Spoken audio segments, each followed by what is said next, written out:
La première saison est une présentation de Bien chez soi à Laval-Rive-Nord. C'est une entreprise bienveillante qui offre du soutien aux familles, que ce soit pour le maintien à domicile des personnes âgées ou pour un coup de pouce aux familles actives et occupées.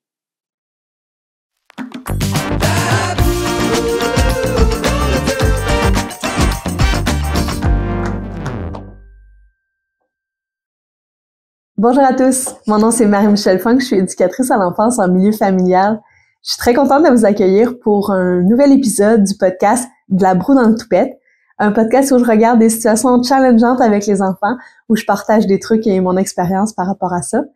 Je vous présente aussi des perles en milieu familial. Mais aujourd'hui, c'est un petit peu différent. Mon invité a pas du tout rapport avec le monde de l'éducation. C'est mon frère Pierre-Luc. Sûrement que vous le connaissez, c'est quelqu'un qui fait de la télé, c'est un artiste incroyable, un communicateur hors pair. J'ai vraiment hâte de vous présenter notre entrevue, mais avant, on y va pour une question du public qui nous vient aujourd'hui de Simon. On est allé souper chez mes parents en fin de semaine et ça a été tellement dur avec les enfants. Ils écoutaient rien, ils couraient partout, j'ai perdu le contrôle. Ça a été le bordel, mes parents ont levé le ton après les enfants, ils étaient pas bien, moi non plus. Je sais pas comment défendre mes valeurs bienveillantes avec ma famille qui ont d'autres façons de faire, d'autres idées.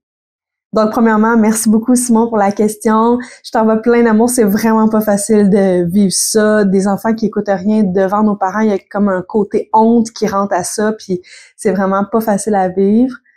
Il y a deux choses qui m'interpellent là-dedans. Première chose, c'est pas parce qu'on est bienveillant qu'on n'encadre pas. Je pense que c'est important de faire la différence. C'est une conception erronée qui revient souvent, que la parentalité bienveillante, positive, proximale, c'est des postures parentales où est-ce qu'on met pas beaucoup de limites. Je me considère vraiment comme une éducatrice et une maman bienveillante, mais il y a beaucoup de limites dans ma vie. Les enfants ont beaucoup de consignes, il y a des interdits, j'encadre beaucoup. Donc, je pense qu'il faut faire attention avec la parentalité bienveillante. Ça ne veut pas dire qu'on laisse les enfants faire n'importe quoi, loin de là. Donc, écoute, peut-être que c'est un défi pour toi à tous les jours, à la maison aussi, ou peut-être que c'est juste en public que c'est dur pour toi parce que ça arrive là, que en public, on ressent de la gêne, on est plus mal à l'aise, on voudrait que les enfants soient parfaits, puis on veut pas comme mettre nos limites avec nos enfants. Par contre, les enfants le sentent ça. Si vous avez une posture différente à la maison que au centre d'achat ou bien à l'épicerie ou bien au parc, si votre posture est différente, l'enfant, il le sait, puis c'est un peu insécurisant pour lui d'avoir cet élastique beaucoup trop long, là, la laisse beaucoup trop lousse. Donc, je pense que c'est important de faire la différence, c'est quelque chose que je parle souvent, entre les demandes et les limites. Donc, par exemple, mon fils saute sur le sofa de grand-papa. Grand-papa dit non. Là, je peux le demander, là, 75 fois. Tu descends du sofa. Descends. Non, descends. Non, descends. Viens-t'en. Non, viens-t'en. Viens me voir. Tu veux-tu une crème glacée? Regarde, je vais te donner une crème glacée. Non, je veux pas que tu sautes sur le sofa. Viens-t'en. Tout ça, ça reste des demandes. Qu'on soit bienveillant ou qu'on soit plus ferme, tu sais, ça arrive qu'on est comme, là, tu descends. D'abord, il y aura pas de PlayStation. C'est ça que tu veux? Tu veux que je t'enlève la PlayStation? Tout ça, que ce soit d'un côté ou de l'autre, reste des demandes. Quand je vais aller vers la limite, je vais me lever. Parce qu'une limite, c'est quelque chose que moi, je mets en place. C'est quelque chose sur lequel moi, j'ai du contrôle. Parce que je peux pas m'attendre à ce que miraculeusement mon fils décide de prendre la bonne décision puis décide d'écouter la consigne. J'ai du contrôle sur moi. Donc la limite, ça va être que je vais me lever. Est-ce que tu descends ou je te descends? Puis il prend son choix. S'il choisit de rester là, je vais le prendre et je vais le descendre. Je vais m'asseoir sur ce sofa-là pour assurer que il va pas retourner puis que ça va pas être tout le temps à la roue, là. S'il remonte, je le descends. Il remonte, je le descends. Si c'est trop, ben je pense qu'on va aller prendre une pause dans la chambre. Là, on va aller dans la chambre, on va fermer la porte, puis on reviendra quand on sera prêt à écouter les consignes. Après ça, si c'est une situation qui revient souvent, que les enfants ont l'habitude d'avoir l'élastique long de même, qui sont un peu insécures, que les deux enfants embarquent ou les trois embarquent dans l'espèce de manège de folie, ben, je vais être moins lousse sur mon élastique, c'est-à-dire dès la première fois, je vais aller le descendre. Moi, j'ai demandé qu'on descende. J'ai entendu la consigne de grand-papa. je les amène peut-être dans la chambre directement, on va ressortir quand on va se sentir mieux. Et malheureusement, si les enfants continuent puis se sentent complètement désorganisés, je vais choisir de quitter. Parce que ce cirque-là est pas confortable pour nous, est pas confortable pour grand-papa, grand-maman non plus, mais pas confortable pour les enfants non plus. Ils sont pas bien. Ils se désorganisent parce qu'ils manquent de repères. Le cadre est pas assez solide. Quand ils ont ces comportements-là, c'est pas vrai qu'ils ont du plaisir, là. Ce qu'il faut voir dans leur comportement, ils sont pas en contrôle de leurs mains, ils sont pas en contrôle de leurs jambes, ils sont pas bien. Ils ont besoin de nous pour les empêcher de probablement se ridiculiser, de peut-être briser leur relation avec les grands-parents, de briser le matériel. C'est pas ça qu'ils souhaitent. Ils souhaitent pas, ils ont pas envie de briser le sofa, ils ont pas envie de se faire chicaner par grand-papa. Ils ont besoin de nous pour mettre le cadre et les encadrer et s'assurer que ça se passe bien. Donc, première des choses, ils ont besoin de nous pour show up. Ils ont besoin de nous qu'on se présente au bâton. On est là, on fait ce qu'il faut, je suis là pour m'occuper de toi. Ensuite, le deuxième volet de la question, comment on fait respecter nos valeurs, puis comment on trouve la limite entre les conseils des gens, les interventions des gens auprès de nos enfants, comment on s'assure que ça reste dans nos valeurs. Dans le cas ici, nos valeurs bienveillantes. Moi, je suis une grande fan de grosses conversations directes, authentiques, qui peuvent faire mal, de nos attentes, puis de comment on se sent par rapport à ça. Oui, c'est pas toujours joli, c'est pas toujours le fun à avoir, ça demande de la pratique ça aussi. As-tu 2 minutes? Il y a quelque chose que j'aimerais qu'on parle. Là, il est arrivé ça la dernière fois, moi je me suis pas sentie à l'aise. Je vais te demander de... Moi, mes attentes par rapport à ta relation avec ton petit-fils, c'est de l'amour inconditionnel. L'encadrement, je m'en occupe. Ou peut-être que vous, votre position, c'est plus, je m'attends à ce que vous interveniez dans le même sens que moi. Peut-être que vous, vos attentes, c'est vraiment qu'ils se retirent puis qu'ils s'en mêlent pas.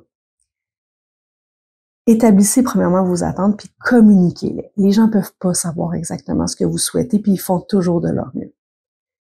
Ensuite, je pense que dans notre non-verbal, il y a beaucoup d'invitations qui se passent.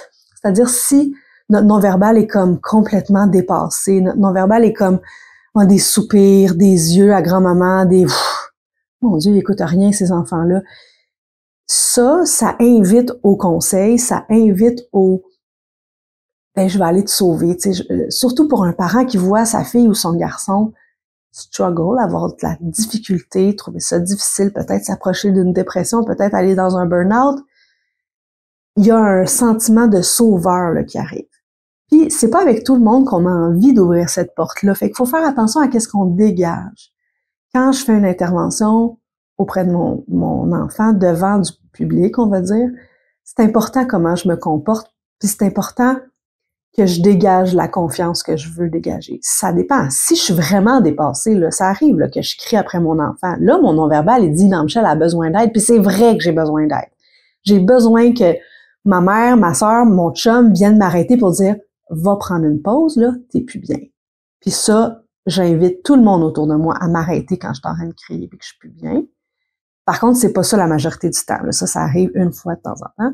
Le reste du temps, quand je regarde mon intervention après, je sens que j'ai fait ce que je pensais qui était le mieux. J'ai fait de mon mieux. Peut-être qu'il y a des choses que je vais faire différemment, mais je suis fière de mon intervention. J'ai tenu mon bout. J'ai pas utilisé de violence. Tu sais, j'ai été dans ma confiance. C'est une posture qui est dure à atteindre. Ça m'a pris des années. Ça prend du temps. C'est transformateur. Tous les parents le passent par cette espèce de... Surtout quand ton premier est différent de ton deuxième ou le contraire, tu te cherches un peu puis t'es comme avec mon premier, je pouvais le laisser puis il allait jamais faire ça, mais avec ton deuxième, la posture est un petit peu plus rigide parce que lui, il a besoin de ça. Fait que c'est des choses qui se font beaucoup par essai-erreur. Tu te découvres comme parent, comme intervenant, comment je mets mes limites, comment je m'adresse à mon enfant, qu'est-ce que je dis pas, tout ça. Bref, une fois qu'on a plus de confiance, je pense pas qu'on peut avoir à un moment donné la confiance absolue, là, personne là. Mais une fois qu'on a cette confiance-là, je pense qu'on invite moins au conseil puis aux parents qui viennent intervenir à notre place ou qui sentent, là, tu sais, ils sont pas bien, là, comme, ah, là, ça n'a pas de bon sens, là, faut que j'aille faire quelque chose. Fait que là, ils vont aller crier ou ils vont aller, parce que le laxisme, le laisser-faire, va un peu inviter à ça. Parce que des gens qui sont pas à l'aise avec le laisser-faire vont souvent aller plus dans l'autoritarisme, c'est-à-dire aller dans les violences éducatives, crier, isoler, enlever, là, toutes sortes de pratiques. Donc, ce que je veux faire, c'est montrer aux gens autour de moi que je suis en contrôle, même si c'est des choses que j'ai déjà dit, là, dans une grosse crise violente avec public, là, devant ma famille, c'est des choses que j'ai déjà dit. Je suis là, je suis en contrôle, il n'y a pas de problème, je m'occupe de mon enfant. C'est des choses que j'ai déjà nommées. Sans tant que, bon, je sais que c'est pas tous les enfants qui font des crises violentes, mais c'est déstabilisant pour la famille d'être témoin d'une crise violente, de se demander qu'est-ce qu'il y a qui cloche avec cet enfant-là, pourquoi il fait ça. T'sais, c'est difficile d'être témoin. Mais je pense que notre posture d'intervenant confiant adoucit un peu ça. Dans le cas d'une crise violente, là, après la crise, là, après je sais pas trop combien de temps ça va durer, là, mais après le 1h30 à gérer ou le 15 minutes, je vais remonter puis aller voir les gens qui ont été témoins. Est-ce que ça va? As-tu besoin qu'on discute? As-tu besoin que je te parle plus de mes interventions, que je t'explique un peu le développement de l'enfant normal ou, dans mon cas, le développement de l'enfant neurodivergent, les caractéristiques de son TDAH, de son hypersensibilité. Je peux te parler de ça puis je peux t'expliquer pourquoi ça arrive. Toutes ces conversations-là sont pas devant l'enfant. Je suis pas à l'aise qu'il soit témoin de tout ça, qu'il sente un peu pas la détresse, mais le stress que ça fait vivre aux adultes. Il y a assez à gérer avec ces grosses tempêtes émotionnelles. Il y a assez à gérer à essayer de même se contenir. Je pense pas que lui, il souhaite faire une crise. Là. C'est jamais que je pense qu'un enfant fait une crise intentionnellement. Là. Mon enfant fait des crises parce qu'il est en grande difficulté puis il est pas capable de gérer l'intérieur là, qui bouillonne très fort. Donc, je fais pas ces discussions-là devant mon enfant. Ça va arriver que je vais les faire au téléphone, que je vais aller, par exemple, chez un membre de ma famille ou de ma belle famille, toute seule, sans mon enfant, parce que je sens qu'on a besoin de discuter. C'est pas du small talk, là. Tu sais, c'est lourd, c'est dur, mais ça fait partie des nécessités quand on a un enfant à défi ou pas. Tu sais, il y a des enfants qui font des crises là à 2 ans, là, le Terrible 2, là, la majorité des enfants font des crises, même s'ils sont neurotypiques. Là. Fait que c'est ça. Je pense que c'est important d'en parler. C'est important d'avoir ces talks-là, puis de crever un peu l'abcès, puis le non-dit, puis toute l'espèce de charge émotionnelle qui vient avec ça. Je vais juste regarder un peu mes notes, être sûr que j'ai dit tout ce que je veux dire.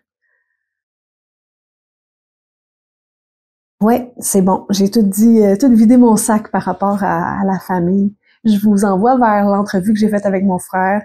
C'est une personne que j'adore. On est vraiment une famille tissée serrée où est-ce qu'on parle des vraies choses. Puis souvent on se parle dans le casse. Là, on a une famille où est-ce qu'on parle fort. Puis on est très émotif, mais on s'adore. Puis je trouvais ça intéressant d'avoir son point de vue de membre de la famille. Lui, c'est un oncle. Puis tout le fait que lui aussi a un TDAH. Je trouvais ça super intéressant de parler avec lui de c'est quoi la posture d'un oncle dans cette dynamique-là. Puis, ben c'est ça. Je voulais vous faire bénéficier de son expérience. Puis, je vous souhaite une bonne écoute.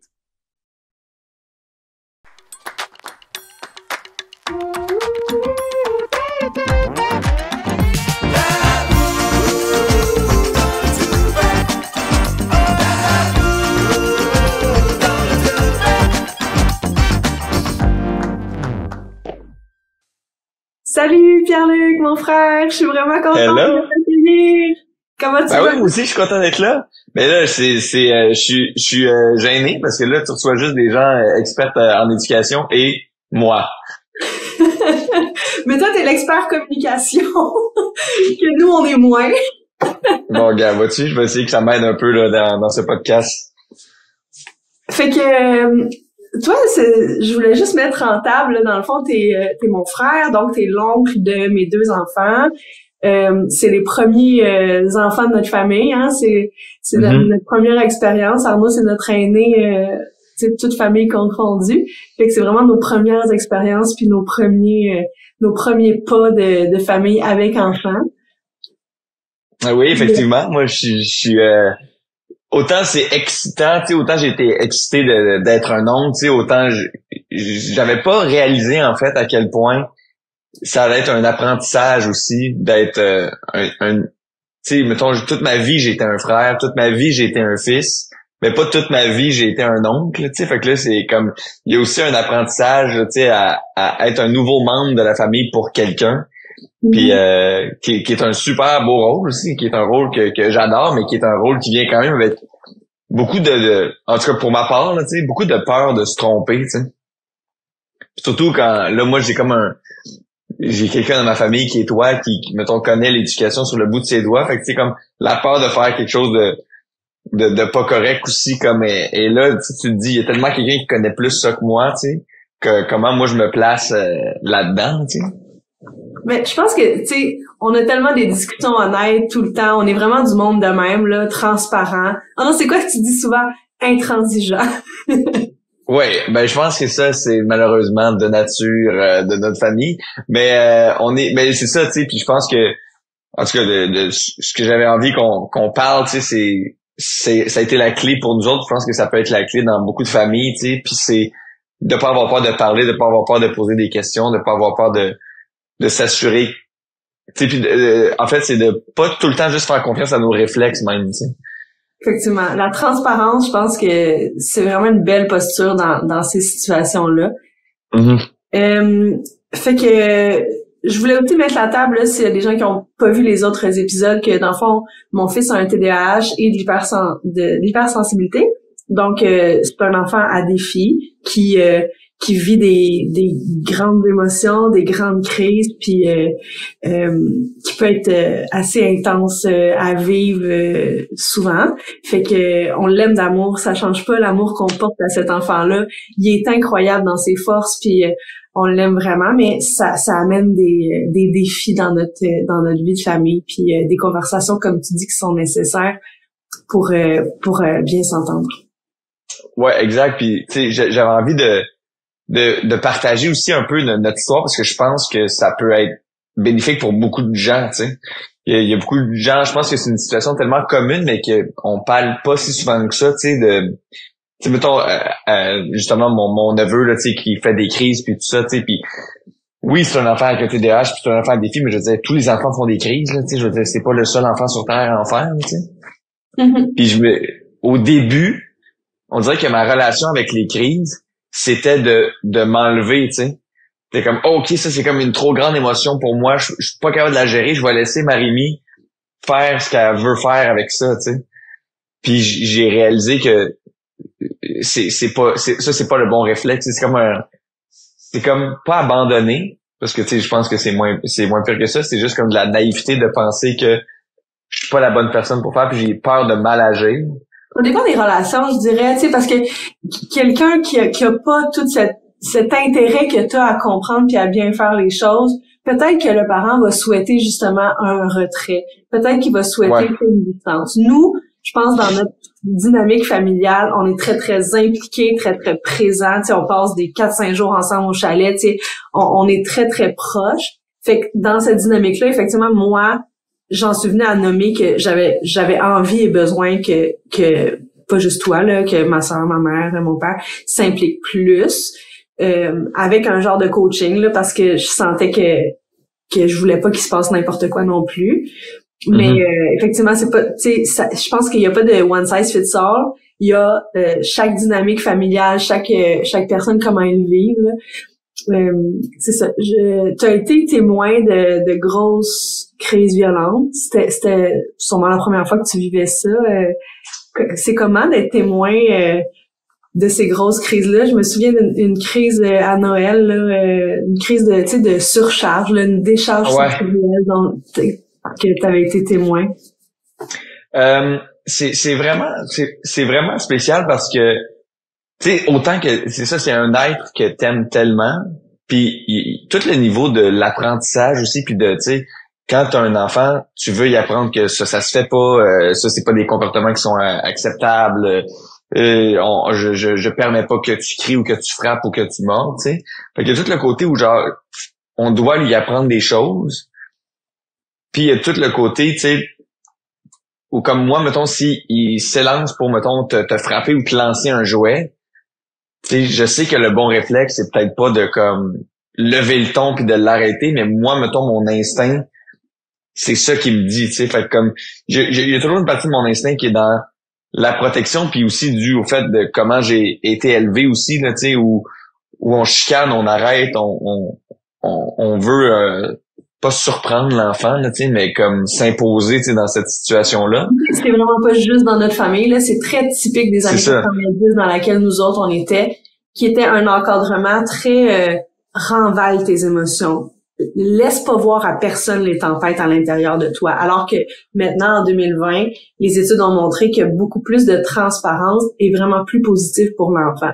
Puis, en même temps, on peut voir les effets que ça a sur nous. Tu sais, toi, dans l'anxiété de performance, moi, dans l'anxiété plus généralisée, on a des petites choses qui sont arrivées de cette genre de mode des années 90, de beaucoup stopper les émotions puis de pas permettre aux enfants de les vivre. Parce que toi aussi, t'as un TDAH, toi aussi, t'as été un enfant en défi. Ouais, 100%, tu sais, puis souvent, c'est ça que je réalise, tu sais, quand tu dis que c'est dur pour Arnaud même de, tu sais, qu'on a peur souvent de, faut pas lui faire sentir qu'il est pas correct, tu sais, d'être comme ça ou qu'il est pas moins aimé parce que c'est un enfant en défi, tu sais, moi, c'est comme, ça vient toucher directement au milieu de la cible, tu sais, parce que c'est sûr que quand t'es un enfant en défi, tu passes la majorité de ton enfance à te faire chicaner, à te faire reprocher, à te faire, puis tu te sens tellement impuissant face aux changements que tu peux faire. Parce que tu sais, il y a une partie de ça que tu contrôles pas puis qui est plus forte que ton raisonnement à toi quand tu es un enfant en défi. Fait puis là, on dirait que c'est la première fois que je fais face à un type d'enfant que j'étais avec mon neveu, tu sais. Fait que c'est j'essaie de bien faire, puis en même temps, c'est tellement fou comment mes réflexes, c'est ce que moi j'ai vécu, tu sais. Ouais, puis je pense que c'est très difficile dans permettre à quelqu'un quelque chose que je me permets pas à moi-même ou qu'on m'a pas permis. C'est-à-dire être très verbal par rapport à nos émotions, même des fois, tu sais, reprocher à notre parent, là, ça c'est quelque chose qui est très différent de ce que nous on a vécu comme enfant. Que Arnaud va me dire là, tu sais, t'es pas respectueux avec moi. Puis il y a des moments où c'est vrai là que je suis pas respectueuse avec lui là, tu sais. Mais c'est des choses qui sont très challengeantes parce que soit que nous on n'a pas eu le droit de le faire quand on était enfant, mais aussi que comme adulte maintenant, on se permet même pas de le faire parce que c'est tellement ancré en nous qu'on se permet pas d'être complètement transparent par rapport à nos émotions. Fait que de voir un enfant que lui, on lui permet, puis que lui, il a le droit de dire quand il est fâché. Je veux juste faire une nuance qu'il a pas le droit de frapper, il a pas le droit de crier, il a pas le droit de dire des gros mots, là, tout ça est très encadré, mais il a le droit de ressentir de la colère. Je pense que c'est très challengeant de laisser faire quelque chose que nous, on se permet pas ou qu'on n'a pas été permis. Ah oui, complètement, tu sais, puis en étant conscient que c'est pas la bonne chose, des fois on la reproduit sans parce que c'est le seul outil qu'on a, tu sais. Puis là on dirait que moi ça a été beaucoup ça, tu sais, mon rapport surtout avec toi, tu sais, parce que comme c'est avec toi que je peux gérer comment on va faire pour gérer ces situations-là, tu sais, c'est pas avec mon neveu que je vais gérer ces situations-là, tu sais, puis que je vais dire comme la première fois que c'est une crise, comment qu'on fait pour que ça se passe bien, tu sais. Tu sais, je me rappelle qu'il y a quand même eu un point marquant dans notre relation entre toi et moi, tu sais, où justement mon réflexe était t'es meilleur que moi, c'est ton enfant, fais-le. Tu sais, comme fais la bonne affaire parce que moi je la connais pas, c'est toi qui as les connaissances, c'est toi qui connais ses réflexes, c'est toi qui, tu sais. Fait que j'étais comme occupe-toi de ça vu que c'est toi qui es la meilleure là-dedans. Puis là il y a eu un moment, tu sais, je me rappelle où tu m'as dit comme c'est pas de même que je veux que ça marche, tu sais. Je veux que toi aussi tu sois capable d'intervenir, puis c'est pas grave que tu te trompes. C'est pas grave que tu te laisses aller. Moi aussi, j'en fais des erreurs. Ça fait partie du processus. Puis là, j'ai vraiment fait comme une espèce de 360 dans ma tête. Puis je me suis permis de faire des interventions, même si je savais qu'ils n'étaient pas 100% exact ou comme selon le protocole du bon développement de l'enfant. J'ai fait OK, ben gars, c'est mon intervention. Elle vient avec ses erreurs, elle vient avec ses bons côtés, mais aussi ce que je maîtrise. On a toujours la chance de racheter quand justement on se rend compte, puis on peut retourner vers l'enfant de hey, j'aurais pas dû dire ça, je me sens pas à l'aise avec la façon que je t'ai parlé, comment toi tu l'as reçu, puis tu sais, il est rendu à 6 ans, là, il est plus capable de comprendre, mais c'est quelque chose que je fais depuis le début, tu sais. J'en ai eu plein de moments où j'ai crié après, là, tu sais, à un moment donné, ça rend fou de pas dormir. Ah oui. C'est vraiment... Puis je pense que moi, j'ai passé par un burn-out, là, je pense que ça ajoute une composante, tu sais, quand tu sens maman épuisée, puis là, toi, t'as une espèce d'instinct de protection envers moi que, clairement, ouais, ça marche pas, sa façon de faire. C'est pas ça que tu dis, là, mais c'est-à-dire, clairement, être en grande difficulté, là. Parce que même si je sens que je fais la bonne chose, c'est pas facile. C'est pas facile. Puis c'est pas une méthode miracle. C'est juste que j'essaie de faire un enfant qui va pas passer sa vie en thérapie, tu sais. Oui, puis pour dire aux gens qui nous écoutent aussi, tu sais, c'est exactement ça. C'est que moi, mes réflexes sont beaucoup dans « Hey, on fait pas ça, arrête, qu'est-ce que tu fais? » Tu sais, c'est beaucoup dans chicaner l'enfant.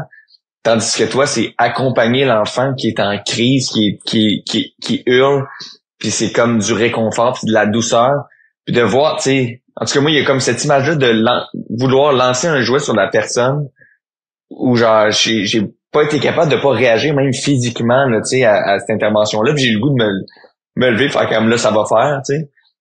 Puis je t'ai vu me regarder, faire comme, ça sert à rien, tu sais. C'est comme, c'est quoi mettons qu'on parle, là, tu sais, la meilleure technique pour intervenir avec un enfant en crise, c'est quoi, mettons? Ça serait accueillir l'émotion, parce que l'émotion est toujours valide. Puis ça, je pense que c'est quelque chose qui est challengeant pour toi. Accueillir l'émotion, parce que peu importe si elle est justifiée ou pas, t'as le droit de te sentir comme ça. Puis souvent, je vais mettre des mots sur qu'est-ce qui s'est passé. Toi, ça t'a frustré que telle chose arrive. Puis même s'il y avait pas d'affaire à se sentir frustré, parce que c'était normal, là, qu'est-ce qui est arrivé. Toi, ça t'a frustré. Ensuite, arrêter le comportement. Fait que physiquement, je vais mettre ma limite. Tu sais, si justement, il t'avait une poignée de slug sur son frère, ben, il va avoir ma main pour l'arrêter. Je vais l'amener dans une autre pièce. Je vais m'assurer que le comportement s'arrête. Je vais mettre ma limite. Puis, ben, après ça, juste attendre que la tempête elle descende. Puis, c'est quoi ta réaction quand moi j'intervenais, mais pas de cette façon-là? Ben, j'ai tendance à beaucoup t'accueillir là-dedans, toi aussi. Parce que, comme je te dis, c'est des dynamiques qui sont très complexes.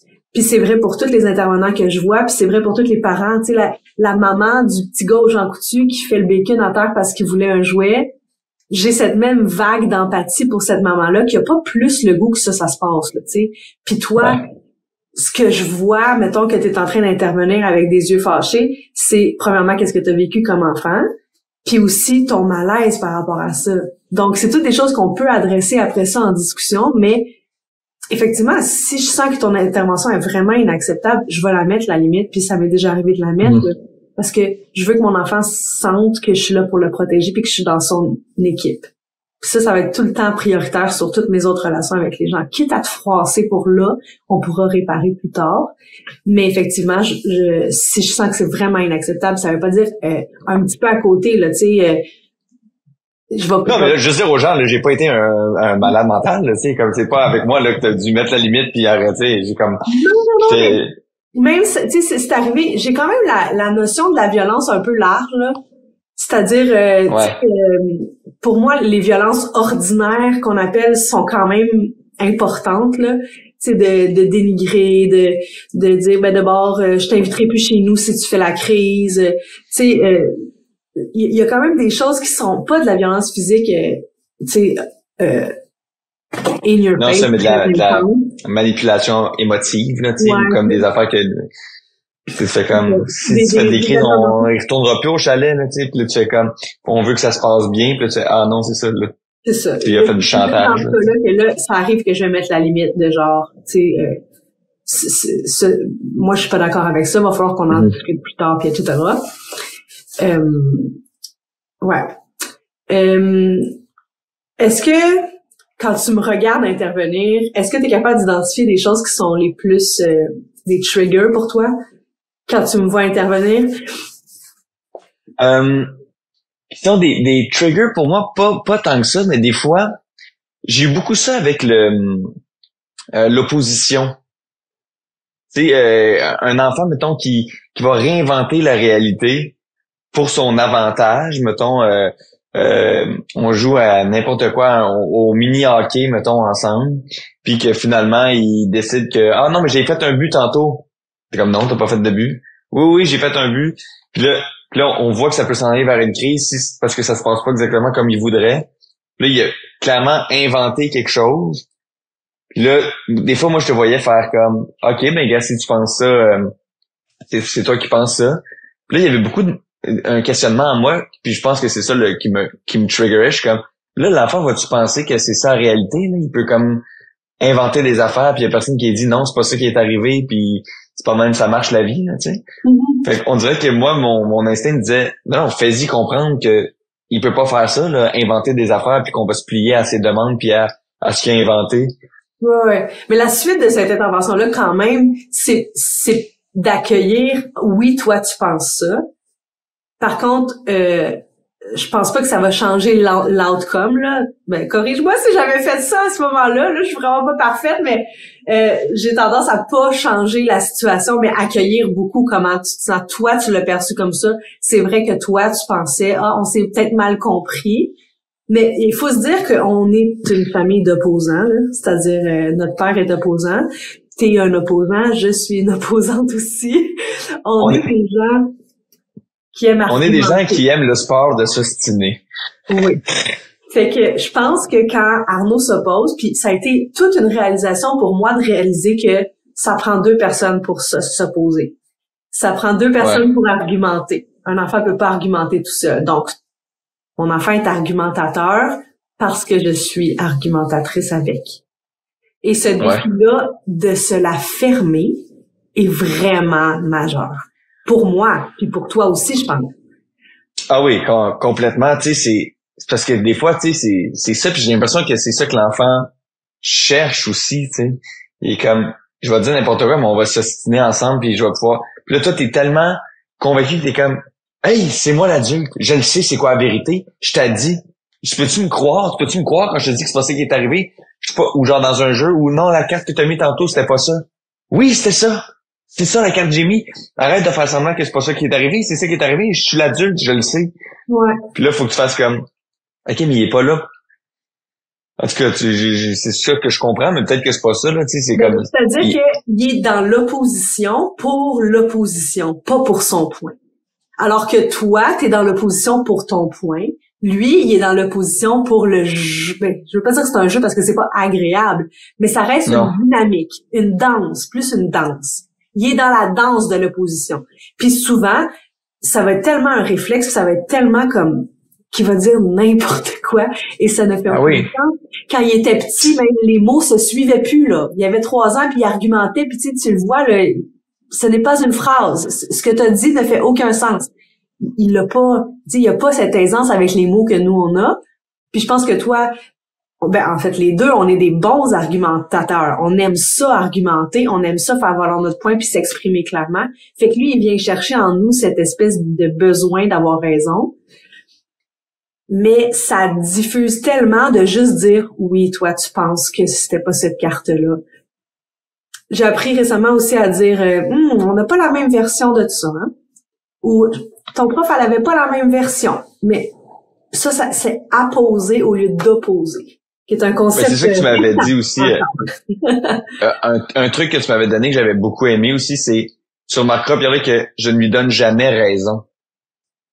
Puis c'est là que ça a fait la différence pour moi, puis que ça m'a comme ouvert le chemin à pouvoir arrêter l'ostination, puis pas être dans la confrontation. C'est quand tu me dis, tu remarques que je vais dire, si c'est ça que tu penses, toi, parfait. Tu sais, puis c'est pas de dire oui, t'as raison, c'est ça qui est arrivé. C'est de faire, si tu veux inventer des affaires, invente-en, mais moi je sais que c'est pas ça qui est arrivé, mais si toi tu penses ça, c'est comme tu fais ce que tu veux. Puis c'était comme des tournures de phrases qui justement disaient pas OK, j'accepte qu'il me mène en bateau, tu sais. Ouais, c'est la différence entre accepter comme l'idée ou accepter l'émotion derrière. Tu sais, c'est comme accueillir ce que tu vois, ce que tu vis, mais pas changer le monde pour ça, tu sais. C'est vrai dans plein d'autres choses, là, tu sais, l'enfant qui est rigide puis qui, pour lui, c'est tellement important d'avoir le bol bleu. Ben, sûrement, s'il est pas disponible, là, tu l'auras pas le bol bleu, là. Mais je peux t'accueillir dans ta déception, je peux t'accueillir dans ta frustration. Tu voulais vraiment le bol bleu. Mais là, si t'as faim, tes céréales sont dans le bol rouge. Si t'as pas faim, c'est correct, c'est ta décision. Puis toi, as-tu trouvé ça dur de mettons, avoir ce chemin-là de communication puis nous montrer comment on allait faire ensemble pour, tu sais, mettons, moi, mon réflexe, c'était beaucoup de comme, je fais confiance à tes valeurs et pas aux miennes. Tu sais, le chemin entre, je dois mettre les gens de ma famille dans mon équipe face à l'éducation de mon enfant. Tu sais, as-tu trouvé ça dur? Mais on a tellement une famille ouverte où est-ce qu'on se parle de tout que même avant d'avoir des enfants, je vous parlais de mes positions sur l'éducation, puis vous aviez une idée quand même. Puis on a eu des gros talks là, pendant que j'étais enceinte, là, tu sais, sur plein de sujets là, par rapport à mon bébé à venir. Puis c'est quelque chose que j'ai installé très tôt de comment je voyais l'éducation. Puis fait que j'ai commencé à semer des graines très tôt. Mais c'est ça, on a vraiment une famille où est-ce qu'on se parle de tout en profondeur, puis on est quand même très respectueux des valeurs de chacun. Je pense que ça a été facilitant d'être la première, parce que si j'avais été, mettons, la dernière de famille, puis que mes enfants auraient été les derniers après que toi, t'as eu des enfants, puis que notre sœur a eu des enfants aussi, peut-être que la dynamique aurait été différente.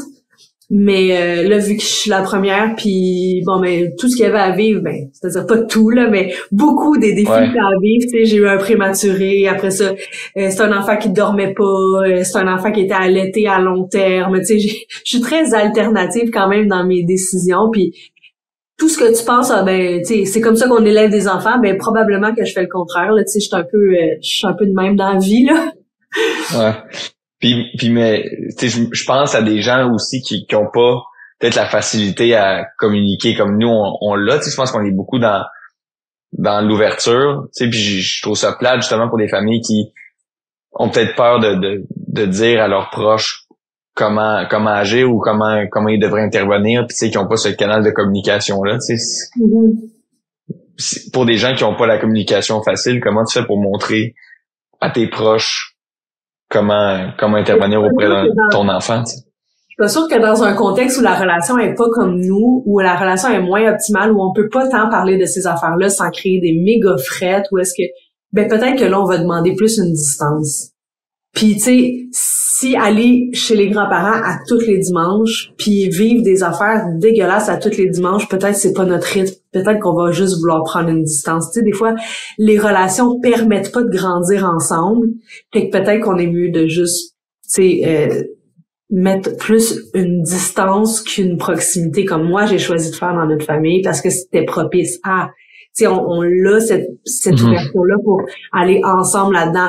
Mais effectivement, si je l'avais pas, ou avec les gens avec qui je l'ai moins, ben il s'agit plus de mettre une distance, de dire, écoute, j'entends ce que tu me dis, mais ce que j'ai besoin, c'est du support dans mes difficultés. C'est pas des conseils, c'est pas de me faire blâmer, tu sais. Plus une... Non, c'est ça. Mais en fait, c'est ça que je voulais dire, tu sais, tu sais, mettons comme les deux extrêmes entre l'extrême communication puis comme je dois prendre une distance avec toi parce que je suis pas capable de t'exprimer mes points. Mais même comment approcher quelqu'un, même si la communication est pas optimale, mais est moyenne, tu sais, dans la moyenne. C'est de faire le premier pas, tu sais, comme je me rappelle, tu sais, ça a quand même été dur, là, tu sais, le premier pas, il y a eu des soirées où comme t'as dû venir à moi, tu sais, puis que genre je sentais que des fois le vase était plein, tu sais, puis là je fais comme OK, c'est quoi les meilleurs premiers pas pour aller vers quelqu'un pour y exprimer la participation idéale pour le parent, tu sais. Ouais, mais c'est vraiment difficile, puis je pense que toutes les relations sont différentes puis vont avoir une façon différente, puis chaque personne, la façon qu'elle est capable de s'exprimer aussi. Tu sais, moi quand j'aborde quelque chose de difficile qui va me rendre émotive, je pense, j'ai tendance à beaucoup écrire. Il y a des fois où je vais envoyer un message, ça m'est déjà arrivé aussi d'envoyer un message. C'est plus facile pour moi à l'écrit, c'est moins émotif. Mais ça m'est déjà aussi arrivé d'écrire mes choses juste pour placer mes mots, puis le lire plusieurs fois pour descendre mon émotivité, pour ensuite, quand je le dis au téléphone, souvent de mémoire, parce que je l'ai comme lu 4-5 fois dans mon truc, mais ça va sortir avec beaucoup plus de tact, beaucoup plus de détachement, là, qui est pas un détachement, mais c'est-à-dire je vais pas brailler pendant que je le dis, là, parce que c'est mon genre, là. Je suis une personne super émotive qui peut moins maintenant, je dirais, là, mais au début, surtout que tu sais, quand t'es pas en burn-out puis en dépression, c'est pas tout le temps le meilleur timing pour être solide. Il faut que tu gardes le fort tout le temps. Ouais. Je pense que écrire puis ensuite comme nommer nos attentes. Bien sûr, le message là, c'est tout le temps c'est un cliché, mais c'est tout le temps gagnant là, de parler de soi au lieu d'accuser. Je pense que c'est des stratégies qui peuvent être aidantes pour ouvrir cette discussion-là, mais je souhaite que tout le monde soit capable de l'avoir, mais je suis pas sûre que c'est vraiment réaliste de penser que tout le monde peut avoir c'est pas vrai. Non, mais déjà d'avoir des outils, là, tu sais. Je pense que c'est tout le temps ça, j'ai l'impression que je vois un peu la vie comme ça, là, tu sais, même dans peu importe ce que tu entreprends, tu sais, c'est que au début tu as un coffre à outils puis il y a rien dedans, puis plus t'avances, plus t'es comme gars, j'ai développé le marteau, puis là il est dans ton coffre à outils, puis j'ai développé le tournevis, puis mais t'es comme OK, ben j'ai un coffre à outils plus gros puis je suis capable de faire face à plusieurs situations, tu sais, mais c'est ça. Ben écoute, je regarde l'heure. Merci beaucoup d'avoir participé au podcast. Ça me fait vraiment plaisir que tu aies pris le temps. Là. Ça va être sûrement mon épisode qui aura le plus de views. On sait pas, peut-être pas. Fait que ben merci d'avoir partagé ton expérience puis on se reparle bientôt. Ben ça fait super plaisir, je t'aime aussi et bravo pour ton délicieux podcast. Bye.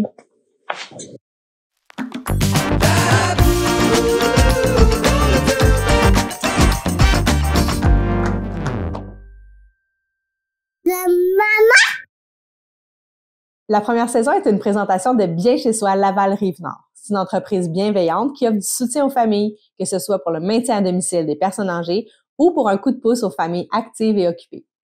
J'ai moi-même une aide familiale de Bien chez soi chez moi, une fois par semaine, puis c'est vraiment merveilleux. Elle m'aide pour les enfants, le ramassage, le nettoyage, les courses, la cuisine, le lavage, toutes mes tâches de maman, 4 heures par semaine. Ça fait vraiment une différence pour ma santé mentale. Puis ce qu'il y a de merveilleux, c'est qu'on peut avoir le retour anticipé pour le frais de garde d'enfants. Donc, ça revient vraiment pas cher pour la différence que ça fait. La bienveillante qui vient chez moi, c'est une personne douce, tellement fine, flexible, aidante, travaillante. Je l'adore. Avant de travailler chez Bien chez soi, elle travaillait en restauration, était super stressée au travail, détestait ses boss. Je pense vraiment que cette job-là la met plus en valeur dans ses forces de maman. Elle est naturellement bonne pour comprendre la réalité des mamans, pour offrir son soutien. En plus, elle fait son horaire comme elle veut, selon les mandats qu'elle accepte ou qu'elle accepte pas. Elle choisit son nombre d'heures par semaine. Pour vrai, je trouve que ça répond tellement à un besoin des jeunes familles. Puis c'est une job que j'ai souvent proposée à des amis mamans, peut-être en retour de congé maternité ou qui veulent une meilleure conciliation travail-famille, qui veulent peut-être se rapprocher de la maison. Je trouve sincèrement que c'est une belle entreprise, puis je suis vraiment super contente de vous les faire découvrir. Vous pouvez les rejoindre au 514-666-0323 ou par courriel info-lavalrn@bienchezsoi.ca.